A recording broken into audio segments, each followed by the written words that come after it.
All right, welcome in everybody. Obviously, a super busy time of year.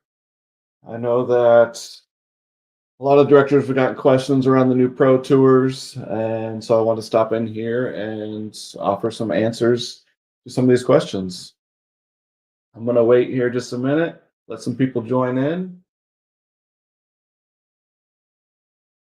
Feel free if you have any questions kind of pending about these pro tours up front, go ahead and post them in the comments. I'll be able to get to those, and we'll go through the pro guide and the requirements to qualify for pro going into the following season.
All right, just posted a link in the directors group. All right, gonna go and get started here. I want to start off with a little quote, and this kind of goes towards the pro tours, something I was thinking about. And the quote says, "If it doesn't challenge you, it doesn't change you." And this is going to be probably a feeling, for a lot of pros this season as they prepare and they read through these guidelines on how to become a pro next season. It's going to be very challenging, and that's going to help change everybody to make them better professional players.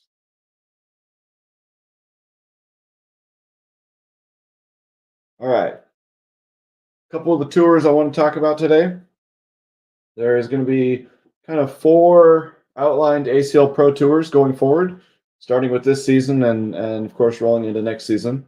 There's going to be the main ACL Pro Tour, which this season consists of about 215 players right now, and that tour going into next season, 25-26 season, is going to get cut down to about 100. So that's kind of what we're talking about today is how will those 218 players qualify to be one of those top 100 next season? We have a new segment of the Pro Tours this season, the ACL Women's Pro Tour, the ACL Senior Pro Tour, and the ACL Juniors Pro Tour. So I'll talk a little bit about each one of those, how people got into those divisions this season, and how your players can get into those next season. So that way when you're getting questions about these, you guys can help answer those questions. I just want to point out here, all of the information I'm going over today is all going to be found in the Pro Guide. So I'm going to actually jump over to the Pro Guide as we discuss these and talk about the different metrics. So pages 7 through 11 in the Pro Guide is all about how to become a pro next season for the main Pro Tour and the women's, seniors, juniors Pro Tours as well. I'm going to jump over there right now. Real quick here. All right. Some of this is going to be a little hard to read. Let me zoom in real quick before I do that.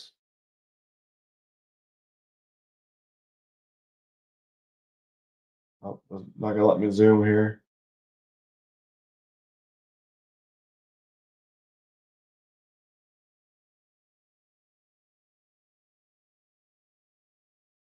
Maybe I'll just keep it on this page. All right. So jumping over to looking ahead for 25-26. Like I said, if you guys have any questions here, go ahead and feel free to add those questions. So like I said, there's about 215 pros this season. these steps outlined here are going to be the steps where those 218 players, 215 players can get to become one of the next 100 pros next season. So the first metric starts right off at the top, comes right out of the pro doubles bracket. The top 20 ranked ACL doubles pro teams will automatically qualify next season to be a pro. So if they're in the top 20, they're in. So it's going to be about 40 players. The next metric there drops to ACL Pro Singles. The top 32 ranked pro singles at the end of the season will also qualify to be pro. Now, this is not pulling out any of the top 40 players there, so it's up to an additional 32. It may not particularly be exactly 32, depending on how many of those players are in the doubles rankings. So the first metric is doubles, second metric will be singles. New thing we're adding in this season, qualifying to a pro next year, is the top 5 pro and elite players in each state, okay, in the state standings at the end of the season, will get to play in their own pro qualifier at Worlds late this summer. So top 5 players in each state, they must be pro or elite players. They must have missed out on the first 2 steps. So step 1 and step 2. The top 5 will get to play in their own pro qualifier this season. So that's going to be a very difficult pro qualifier, right? If you look at top 5 players in each state, all going into one pro qualifier, it's going to be pretty tough. Tough pull there. We're going to take about six players out of that division or out of that qualifier. A new thing that we're introducing this season is called challenger brackets. We're going to have 2 challenger brackets at Worlds. Where players can also qualify to become a pro through the challenger brackets. So the first challenger bracket is going to be through doubles. So anybody that is in any pro or elite team in the top 125 of the pro double standings will get to be placed into a doubles challenger bracket. We're going to have 4 brackets, and the winner of each bracket, that team will become a pro. So that would be 4 teams, 8 players. And then we're going to do a singles challenger bracket where anybody in the top 250 of the pro standings this season, which is pro and elite players, anyone in that top 250 will qualify to play in the singles challenger bracket. We're going to run 8 brackets, and the winner of each bracket will qualify to be a pro next year. So those new challenger brackets for this season.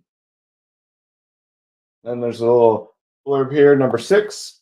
If there's less than 80 qualified players from the steps 1 through 5, the remaining spots to get up to 80 will be filled top down through the pro single standings. So most likely we will have 80 at that point, but just in case we don't, we will fill that up to 80 before we go into step 7. Now, step 7 is the Gauntlet Challenger qualifier at Worlds. That'll be the same as years past. Anybody can qualify for that gauntlet. You do not need to be pro. You do not need to be elite.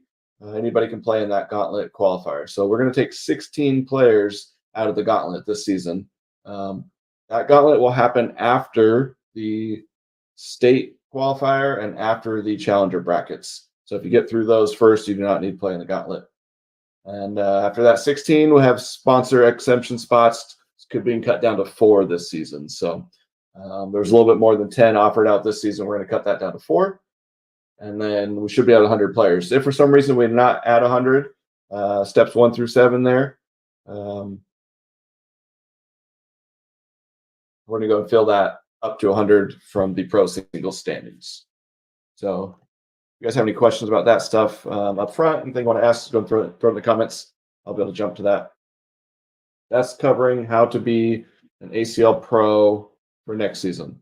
That's in that top level pro tour. Next, we're going to move down in the guide here. Talk about what was new this season, the ACL Women's Seniors and Junior Pro Tours. Okay, these pro tours were filled from standings last season. Any pro or elite player that was in the top 32 of the women's seniors or junior pro tours, they were invited out to be in that tour this season. Okay, those decisions have been made, those contracts have been sent out, and all those invites are out there. And what we're talking about today is how those players and additional players can qualify for the 25-26 season. Okay. Next page here. Or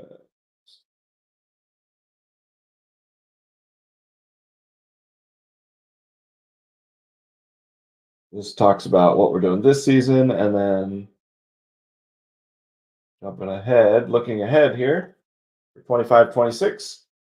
These are going to be the ways that a women's player, a seniors player, or a juniors player will qualify for the Pro Tour going into the 2025-26 season. Okay, and this is the same across all three of those tours. So the top 8 ranked doubles teams in women's, juniors, and seniors standings at the end of the season will qualify to be pros in those tours the next season. So that's going to be 16 players right there, the top 8 doubles teams. Okay. The next step, we're going to drop down to the singles. We'll take the top 16 singles players from the women's standings, senior standings, junior standings, and those players will be pro for next season in that particular category. We're also going to run challenger brackets for women's, juniors, seniors, both singles and doubles, just like we're doing for the Pro Tour. So we're going to have 4 brackets for singles and 2 brackets for doubles. And players that do not qualify for the first 2 steps in the women's, juniors, and senior standings will be to play in the challengers bracket at Worlds. And again, that's going to be prior to any gauntlet bracket that happens at the end of Worlds. And then let's see, step 5, top finishers. In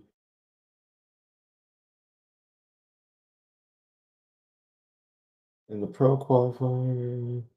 Yeah, so potentially, anyone playing in the ACL pro qualifier that are women's, juniors, seniors will also qualify for that tour. And if for some reason there's less than 40 of any of those categories, we're going to go back through and just go single standings, top to bottom for each one of those. You get up to 40. So this season, we're carrying 32 players in each division. Next season, we're going to go up to 40 in each of those 3 divisions.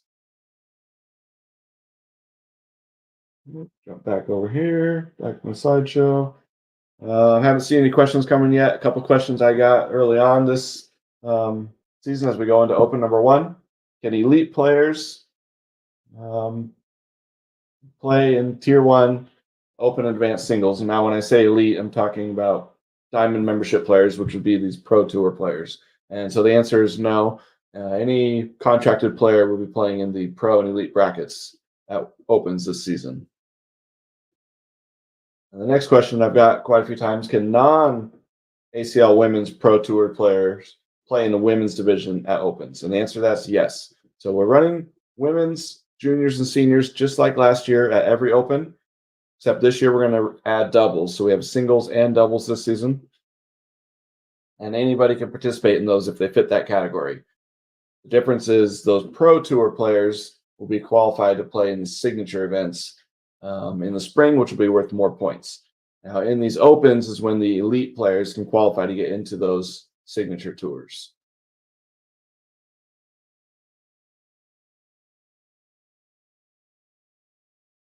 And last one I got here.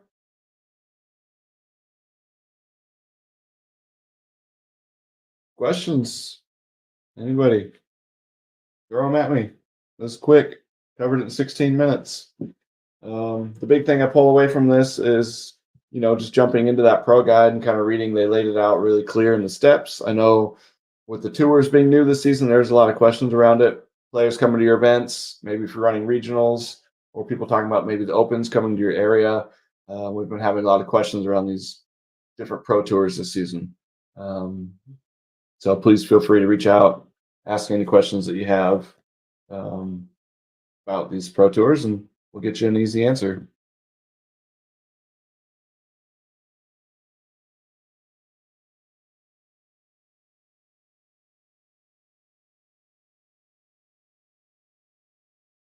No questions? I got 15 people watching. Someone's got a question. Throw it at me.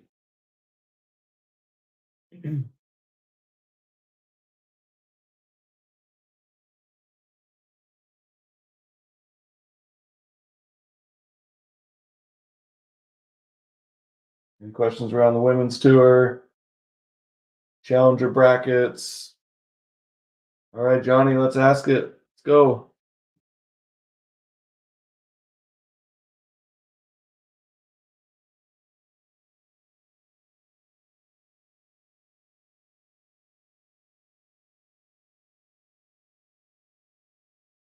think one of the big things too that's come up is, maybe a player's trying to decide if they want to buy that elite or that diamond membership, um, and they haven't decided yet, and they want to go to the Open and they want to play in these divisions. That's fine; they can still play in the division.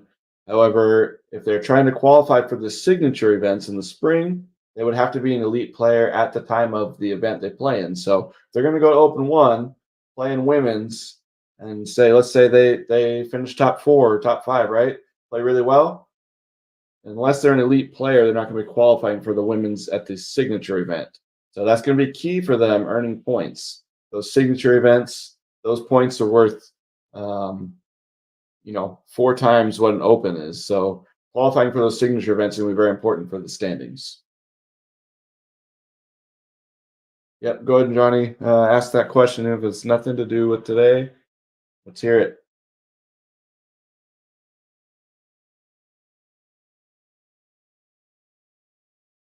Johnny says, I see the club page progress now, but still tweaking. I see is there an ETA? Yeah, Johnny, those are going live here very soon. It's being currently actively worked on, and hopefully those are working today. So for me, I'm on the West Coast. So when I say soon, I'm looking at this evening. You guys that are already in the evening on the East Coast, it'll be, just a little bit later tonight. All right. Question. So the challengers are the only way someone who's not elite or already pro to qualify. So not exactly. The only way for someone who's not elite to qualify to be a pro next season would be through the um, gauntlet challenger at the end. So not the challenger brackets, but the gauntlet qualifier at the end of Worlds. Um, the other divisions, they're going to be looking at pro and elite standings. So unless you are an elite player in those standings and playing at signature events, earning those points, you wouldn't be high enough in the standings to have earned pro status. So it's going to be very important that you're playing at the signature events to get points for those standings. The challenger brackets are going to come out of players from those standings. So there is an outside possibility. You could be a juniors player that's not elite or a women's player that's not elite. Just maybe make it far enough in the standings. But I would anticipate with those signature events being worth four times the points, it would be tough.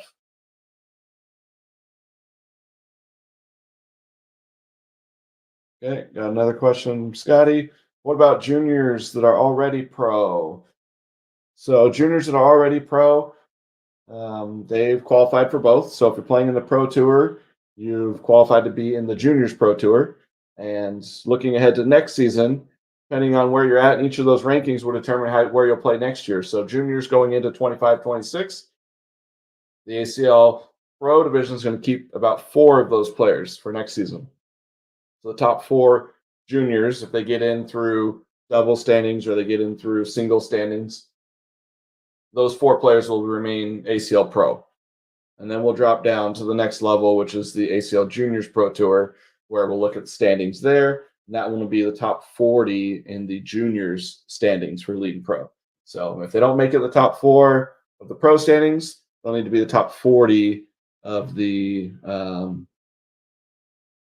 juniors rankings.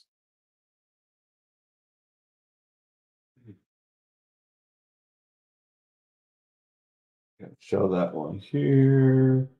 Looking ahead for next season.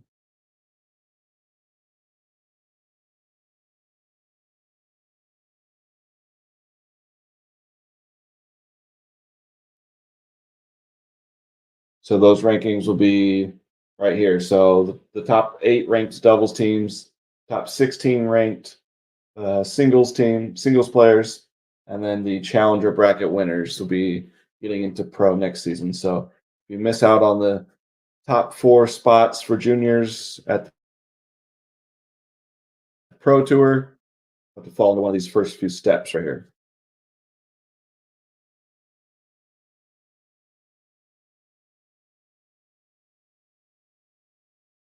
All right, what else we got? Any questions surrounding this? It's early in the season. Open One is starting, so I know once we get through Open One, and I'm sure at Open One we'll have a lot of questions around these divisions. Like I said, we are running doubles and singles at all opens this year for women's, juniors, and seniors. So there's opportunity to play in both those. Those are always going to be held on Fridays, pretty much as a standalone. Um, and give those players opportunity to play singles and doubles on Friday, and then they can play the open events Saturday and Sunday.